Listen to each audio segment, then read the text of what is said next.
What you're about to see, from my point of view, is probably the most important information that I could give. You could know everything about the Merkaba and how to create the fields, and you could know the cities, you could know everything else on the creation of the Merkaba and how it works, but without making the connection with the higher self, you wouldn't have the wisdom that would be necessary to actually use the Merkaba. And so what I'm about to give is everything I now know, and this is always constantly growing. It's an organic structure that's happening. For a long time, when I taught this in the classes, and especially for any of you who've seen the old videos, and I gave a specific technique to connect with higher self.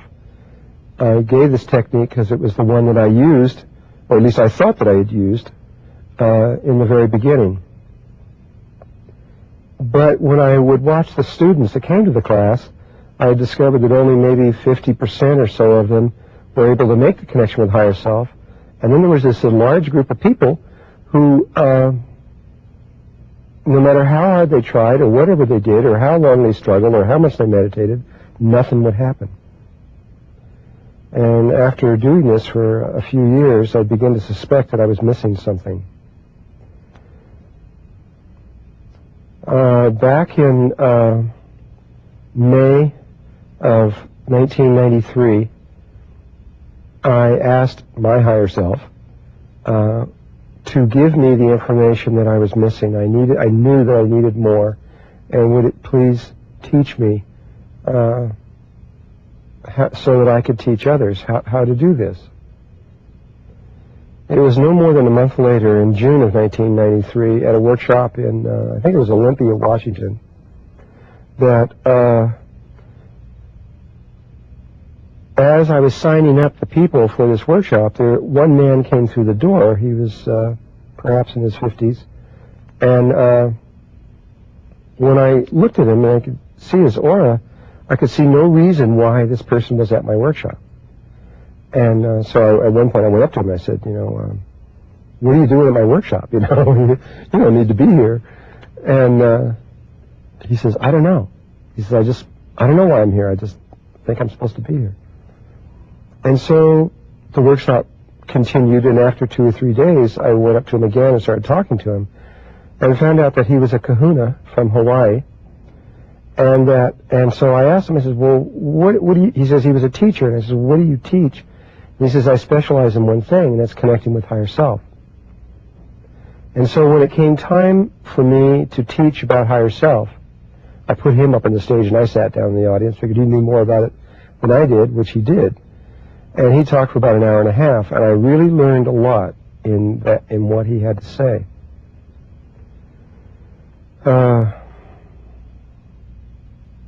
Originally, the procedure or the method that I was teaching on how to reach the higher self, I would talk about how you would go into the spherical breathing, and then once you attain that, you would then write down on a piece of paper a specific, asking for the higher self to give a very specific test so that you could prove you had made connection with higher self. And then you would go into the meditation, go very, very deeply, and ask for the higher self, invoke the higher self to come in, and then ask it for a test, something that you could literally do and go out and do that would demonstrate absolutely to you that you had made this connection, from which you could go from there on forth. And that worked with some people. But the reason that it didn't work with the others was now becoming clear. My understanding of it was that there was me, and then there was my higher self. I wasn't aware that I had a lower self. I wasn't aware of this. Now, according to the Huna knowledge that this kahuna was giving to me, there are these 3 levels of existence that human are connected with, and since we know that everything comes in threes, I should have suspected it a long time ago. There is the higher self, there is us on this everyday level, and there's this lower self. And according to the Kahuna, you cannot reach the higher self, at least they've never figured out how. You can't reach the higher self by going directly to the higher self. You first have to go, not up, but down. You have to go down to the lower self and connect with that. The lower self, according to the Huna knowledge, is the subconscious mind. And the subconscious mind, according to this Kahuna, he was saying that it was like a child. It was about 2 to 4 years old. Though recently I connected with another Kahuna who felt that it was more like 4 to 6 years old. So I don't know. It's somewhere in there. It's a child anyway. It's 2, 4, 6 years old. And this is the level of awareness that you're dealing with on the subconscious mind. And so what the Kahuna says is that you must first connect with the subconscious mind, but in order to do that, you can't do it from your sophisticated adult world. You could go into meditation and meditate and become extremely serious about what you're doing, but the more that you do that, the less likely that you're going to connect with higher self, with lower self. In order to connect with lower self, you must become childlike.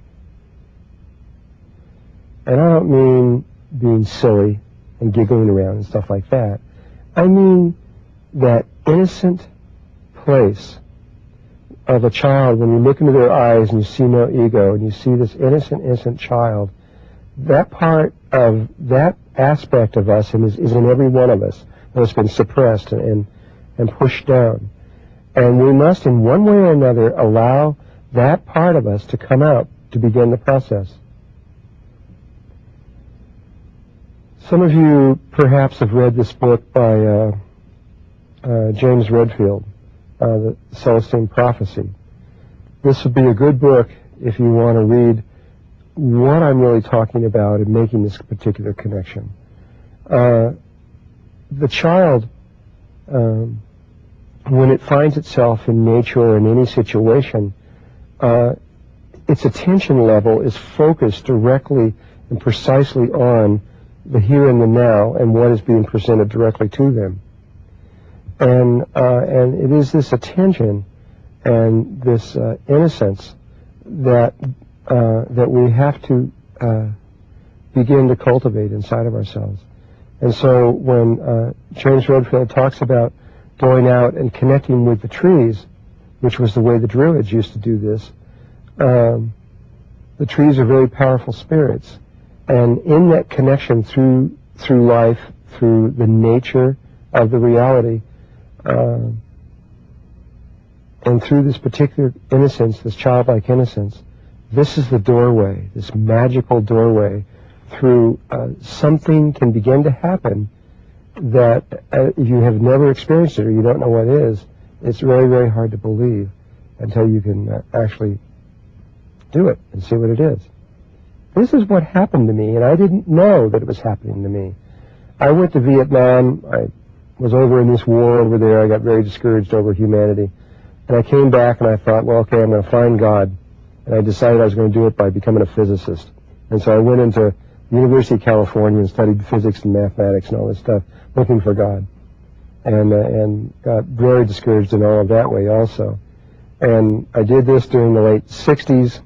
And imagine being in Berkeley, California in the 60s when there was machine guns on the corners and tanks everywhere and macing people. And I really got discouraged. The whole war that was in Vietnam was carried over.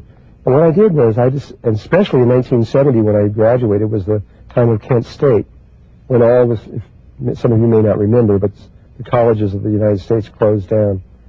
And I just said, this is it. That's the last straw. And I came here to Canada. And I came not very far away from here, actually. And I found peace and I found beauty.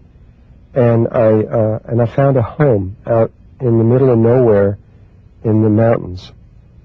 And I decided to do what I always wanted to do. And that was to go live in the woods with no money or anything at all and just live off the land. So I always wanted to do that, and I did it. And I mean, I really did it. I lived on I had no money, and it didn't even matter because I'd learned how to live really, really easily. But in doing that, all my fantasies began to come out. You know, and I used to go out and begin to talk to the trees and the lakes and the water, and I began to see that everything was alive and conscious. And the more that I lived out my fantasies, and the more that I did exactly what I always wanted to do, not doing what someone else wanted me to do, but what I really wanted to do, the happier I got, the more excited I got about life. I'd wake up in the morning and I'd be so excited I could hardly stand it. But another day on planet Earth was here, and I was ecstatic all the time. It was in pure joy. And it just kept getting better and better and better. I got to the place where animals would come right up to me. I could walk right up to deer, right up to them, and look at them right in the face, and they'd look right back at me, and they wouldn't even be afraid. And because I didn't have anything in me that was challenging them or causing fear. And I could walk right past bears, and they would just sort of look at me, and there was no anything. My wife actually would, one time I walked right up to a bear that was eating a deer, which is like the most craziest thing you could do by normal ways of thinking, because they'll just kill you. And she walked up to him and sat right down with him and watched him eat this. And the bear didn't even just looked at her and just kept on going. And even now, when we were out one place, she'd just walk up and pick up a rattlesnake and look at it and put it down with no problem, because there was nothing going on. Well, it was in this kind of state that I reached unconsciously that I began to connect with my lower self, with the subconscious mind. And what I now know is the subconscious mind, my subconscious mind, is linked directly to the subconscious mind of the planet and to all nature, everywhere. And so, really, when you're really talking about the subconscious mind, you're talking about the consciousness of the planet, the whole being of the planet.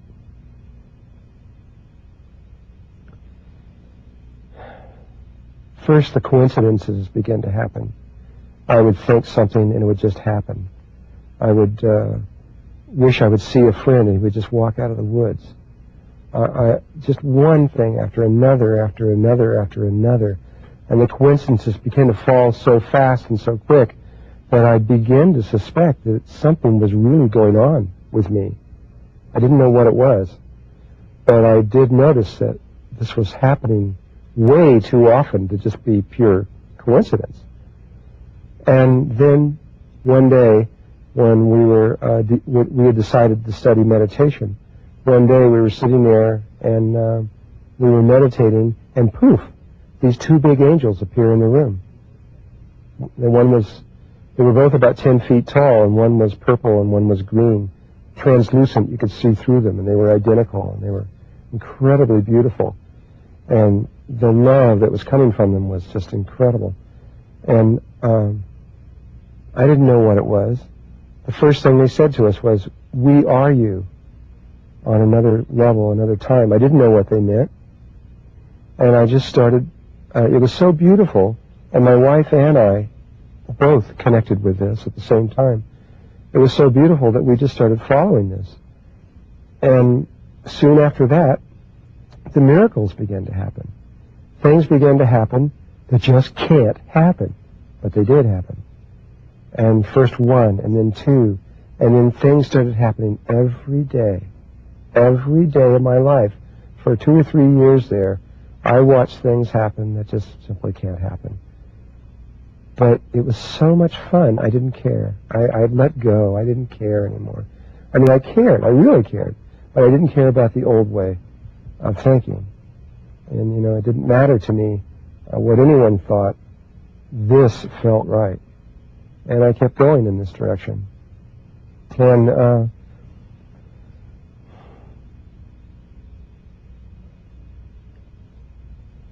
one of the things they said which I never understood, was that about the green and purple angel being the earth and the sun. The green angel was the spirit of the earth, which had this sort of a Kelly green, beautiful, clear, pristine color, and that the angel of the sun was sort of this ultraviolet color. And at one point I got it, I understood. I remember they had this experience, and I came back and I tried to put it into words, and it came out into a poem that just said, I am the sun, I am the earth, I am the sun, and yet really I'm neither one. Meaning that I knew that I was even beyond all of that. I understood. And, but I didn't understand it in terms of words that I could communicate to anyone. And so, I now feel that where we begin in this is through working to bring out the inner child and the inner innocence, and I think that nature is the place. Out of these synthetic environments. Get out of these things that we have created in these rooms and these cars. Get into the trees, and preferably even out of the country if you can, so that you're out of the very mindset that you're normally in. And to begin to interact with Mother Earth again from a whole new way. This is where I would suggest that you begin trying, and not in the actual meditation itself. You can continue to do the meditation and to keep working along those lines, but I think that for many people this is going to be an essential step. Now what the kahunas say is that at one point, after you've made connection with the lower self, with the subconscious mind, what happens is you have to play with it. You have to have fun. You have to enjoy yourself. That's essential. If you're not having fun, something's wrong. Start over again. Go back to go. The having fun it's really, really important. And in fact, there's a movie around this very thing that we're talking about called Hook. Many of you have seen about Peter Pan, and how Peter Pan is remembering himself as a child, and the things that he's going through there, and the things where he imagines the food on the table and all this. For those of you who've seen this, and if you haven't seen this, I highly recommend you go and see this relative to all this. There is a tremendous amount of truth. The whole play between the good and evil and all of that that's going on there is really it's a very sophisticated movie. And so you've got to play. And then what happens eventually, you will begin to see the coincidence happen. You'll begin to feel the life flow moving through you and the connection. You'll begin to see the auras around people and trees and beings, and the little spirits of plants and the divas that are real beings that become alive, and you can see them, and they come out. They're ultraviolet fields of light that you can see, and all these things begin to start taking place, and then you know you're on the right path. You know for sure. But the thing is about reaching to the higher self is that you have to ask permission from the lower self, from Earth, to connect to the higher self, which in my way of seeing it is the sun. And you have to ask permission to connect from the Earth to the sun, from the higher to the lower self, from the lower to the higher self. But the lower self may not allow you to. It may say, no, I don't want to do it. Let's play some more. And there's nothing you can do. You just got to have more fun. That's all you can do. You just have to keep having fun. And you just have to wait until the Earth thinks you are ready. In her wisdom, as a mother, when she sees you being her child, then she will, at the right time, allow you to go up and make the connection, not toward the Earth, but away out toward the sun and out to all life everywhere else. And there's just nothing you can do but just move with this. And it's okay. It's the way that it's been set up. I didn't even know I was doing it. I didn't understand it. I was just doing it without knowing why or anything else. At one point, though, and many, many, many people out there in the Ascension community who believe that they are connected to their higher self are probably really connected to their lower self. Because you can ask information from your lower self and get any kind of information you can imagine. Anything doing with dowsing, etc., and all these kind of things. These are all lower self connections. You can know anything through dowsing. You can know where anything is. You can know anything. But you're really connecting with your lower self and through the earth, not to your higher self. Your higher self is not going to be concerned with those kinds of things. And, but for me anyway, when I made connection with higher self, what happened was this golden angel began to become apparent in my field of vision, usually off in the back. And I would ask the other woman, who's this angel over there? And they just would say, well, that's the golden angel. You'll eventually learn about the golden angel. I remember one time they said, okay, they came to us and they said, the golden angel wants to talk to you. And so we did this whole thing. We fasted for like 3 days, and we waited, and we thought the golden angel was going to come in and tell us, something that was going to totally change our lives. And it did say something extremely important, though it was so simple we didn't understand. We thought it was going to be a long something or other it was we were going to go into. So we got all prepared, and we waited, and the golden angel comes in. And we sat there and looked at him, and we were waiting. Okay, what are you going to say? What are you going to say? And he just looks at us very gently and says, it's only light. And goes away. And it went right over the top of our heads. It's only light? What do you mean it's only light? We didn't get it. It took me many years later to get that. That was like E equals MC squared. I didn't know what they meant. Though at one point I slowly began to understand what they really did mean by that.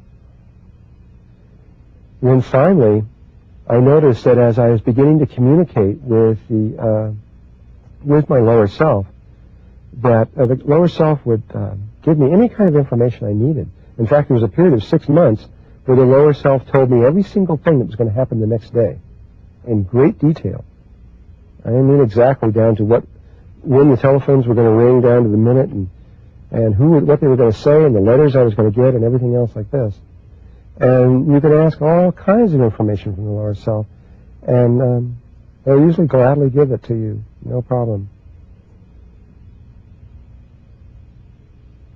And so, but it's a polarity form of communication that was going on. I was talking to something that appeared to be outside of me. And then I noticed that in the beginning the communication was happening 3 and 4 times a day. But as time went on and the years went by, I began to realize that the angels began to appear less and less and less. Not that my connection to the earth was any less. I felt that all the time.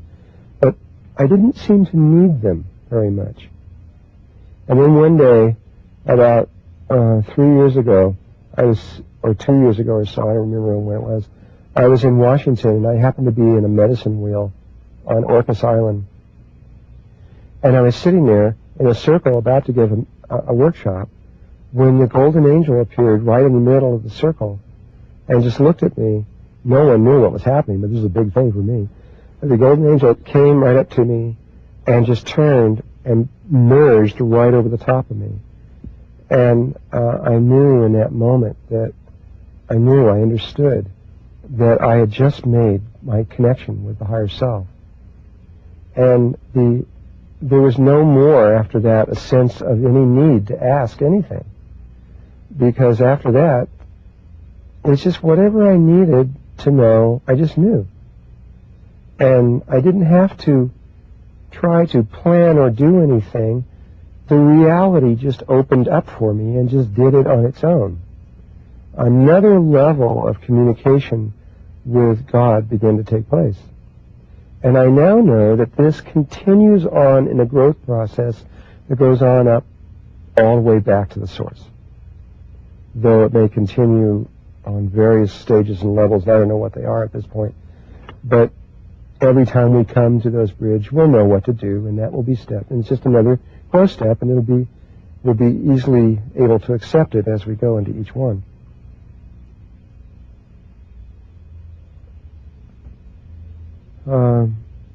There is a problem that can develop once you have reached a higher self.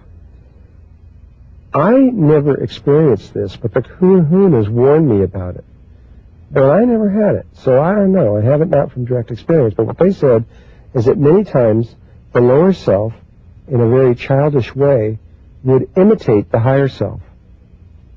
And so somebody would think that they're connected to the higher self, or had been, and then they start communicating, thinking they're connected with the higher self when they're really connected with the subconscious mind. And so they would ask for direction to do something, and the subconscious mind would send them all around the world or doing things or something else like that, and was just playing with them. You know, they're not going to do anything to harm you, but they could definitely sit there and giggle and laugh at you doing things all over the place when it was not really aligned with the purpose that you originally came here for. And so the kahunas felt it was really important that every time you made connection with higher self, you asked, and usually you have certain steps that you develop on your own, you ask, are you the higher self? Because if it is the lower self won't lie to you. And it'll just go, no, sorry, I'm not the higher self. And so it's real important that you establish each time some kind of way to verify that it really is the higher self and not the lower. Though I never, if it did happen, I was never aware of it. I never had anything, I never felt any kind of prankishness on the part of my lower self. To go to another level, the higher self communicates through to you on so many levels that you have to use a really vast imagination to see it. It can be in any conceivable language, or languages that don't even exist, or languages that exist on other planets. It could be through colors, through sounds, tones, pulsing lights, feelings, emotions, your own voice. There are all kinds of ways. It could be through the reality itself. It could be through people that just come up and give you messages or license plate numbers, or all kinds of things in all kinds of ways, depending on what it is that you want. And there really is no limitation except what you put on it. And I have seen all kinds of levels of communication in my own life that each time be in ways I would have never thought of, yet were very pertinent to my understanding. And but once this level with the higher self is established, once you have reached this, and you know you have, then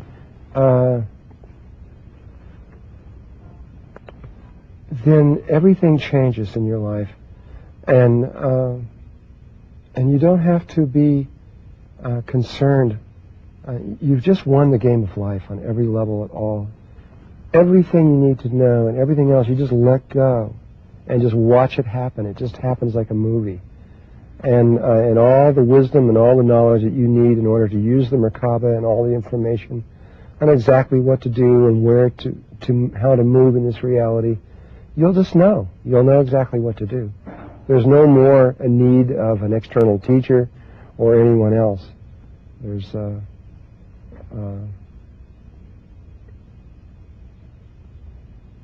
you will find that you are whole, complete, and perfect, and lacking nothing within yourself at that point.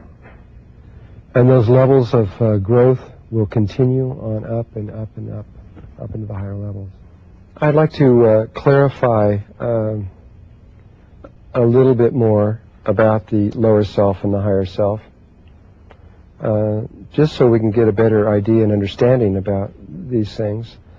The lower self, like I said, is the subconscious mind of you, which is further connected to the subconscious mind of all human beings on the whole planet, which is further connected to the subconscious mind of the entire biosphere, of the entire consciousness of the whole planet.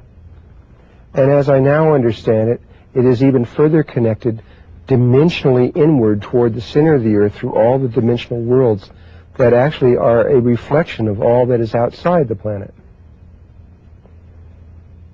When I was first given the name Drunvalo Melchizedek, the angel said that the name Drunvalo Melchizedek was a Druid name.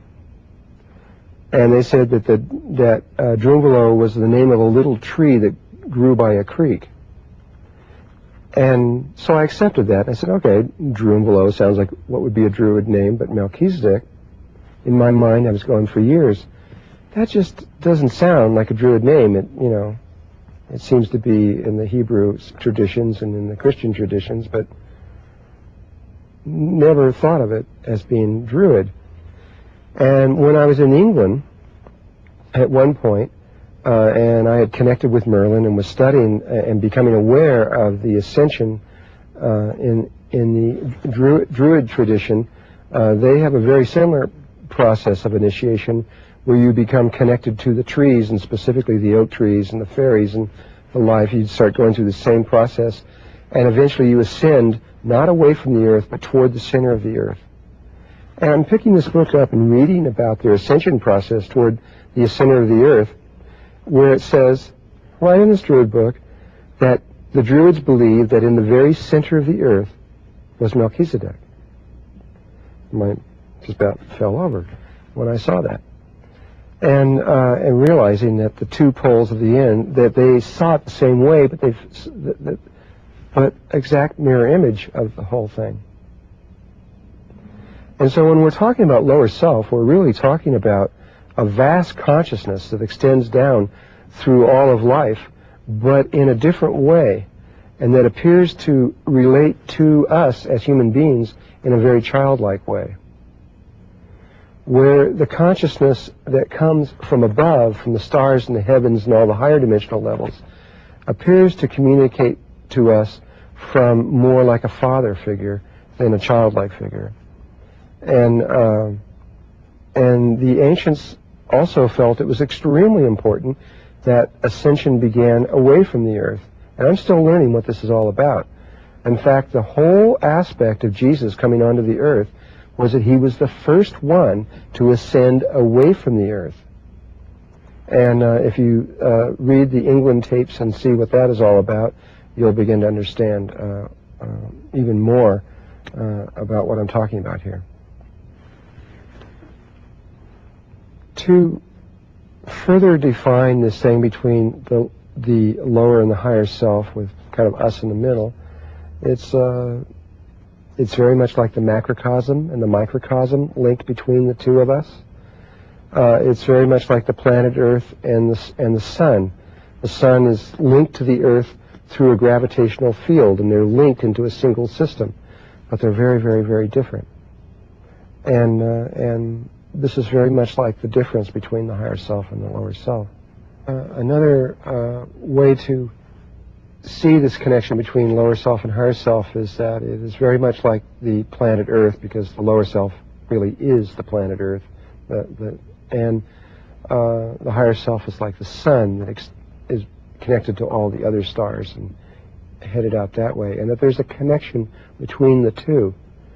It's very much like the macrocosm, the stuff that's really big, and the microcosm that's really little, and us in the middle. There were images of this all over the world, by the way. In Egypt, you would see the vulture on one end of this image, and the snake on the lower end of the image, with the right eye of Horus in the middle, representing these three levels: the bird that was of the high, the snake that was on the ground, and the eye that was in the middle. And you see that same image if you go into Peru. You see it as the condor and the another kind of snake that I don't remember, and it was a particular kind of leopard that they used in the middle. The Mayans used the condor and a black leopard, I believe it was, and a rattlesnake. And the American Indians used the eagle, and I think it was the eagle and the coyote and the rattlesnake. All over the world, the Tibetans used a rooster and a pig and a certain kind of snake. Again, all over the world, the same image representing these three different components that all have to be brought together for us to be a whole person again, because we have separated from all of these kinds of things. So how does one really begin in all of this? Well, once you have got to the place where you can begin to open up to nature and let this inner child out, this is a very big, important step. But if you allow your psychic side to begin to, if you can just trust in yourself psychically, there's lots of ways.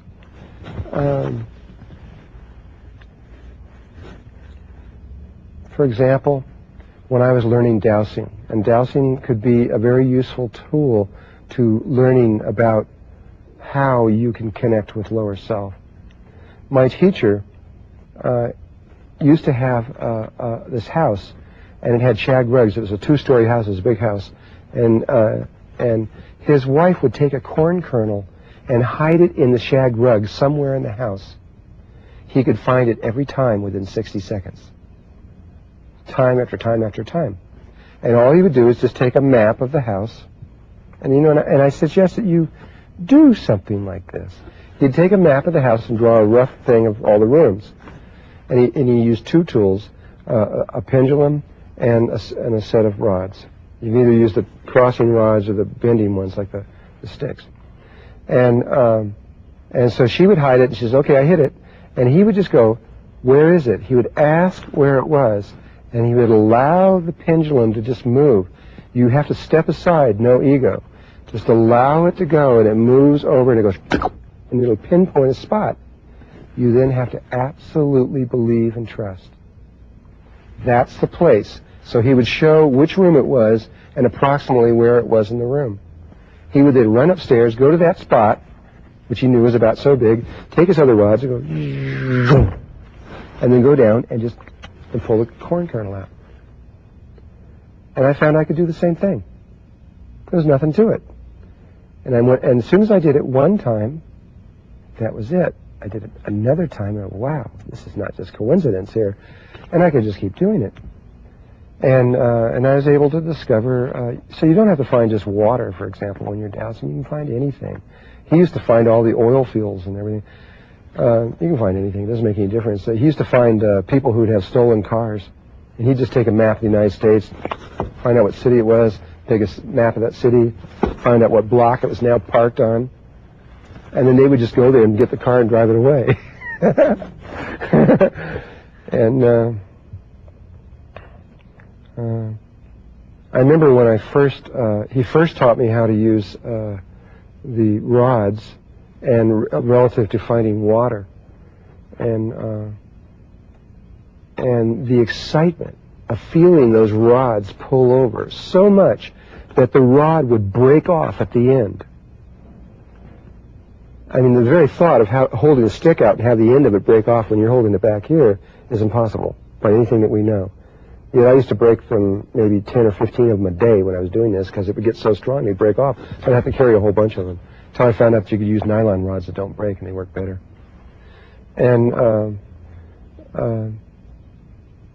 And so this is a way that you could begin to see and prove directly to yourself that these things are true. You could have people hide things in this room like this and find them immediately. And you build confidence between you and your lower self, and you begin to see this happening. It can be used in many, many, many, many, many different ways. You know, I could go on and on all of that, but even without dowsing rods, you can begin to use your intuition, where you believe that something is true and something's going to happen, and allow it to come up. Trust yourself. Allow it to begin to come out. And this allows the connection, the communication to begin to take place between you and the lower self, between the whole planet. And the more that communication takes up, the more the planet wants to communicate with you. Mother Earth loves you, really, really loves you, and wants you to open up. But you have to allow it. There's free will here. You don't have to. You could stay locked in your world forever. But if you can allow it, if you'll open it up, think of the possibility that there might be something more to this world than just driving around in cars and putting money in a bank account. There might be something that's maybe more interesting than that. And you begin to explore the human potential. And the human potential is vast. And it leads into worlds and into places that right now you can't really imagine. But you've got to start somewhere. And the beginning is starting with being childlike, innocent, being like a baby. And I really think that this is what Jesus meant when he said, "Lest ye become like children, you will not enter into the kingdom of heaven." I now think that he meant that literally, absolutely literally, that without the childlike innocence, you're simply not going to get into heaven and go into the higher dimensional levels. So there are many, I want to cover one more area of this. In terms of opening up and beginning the process, there are now many levels of therapy that are out there that have been developed in the last few years that are really, really good. You know, and when you go back to Freudian type thoughts that kind of, you know, begin to see the connection between the physical body and the emotional and mental, and then going into people who, like Wilhelm Reich, who took this way to a much deeper level than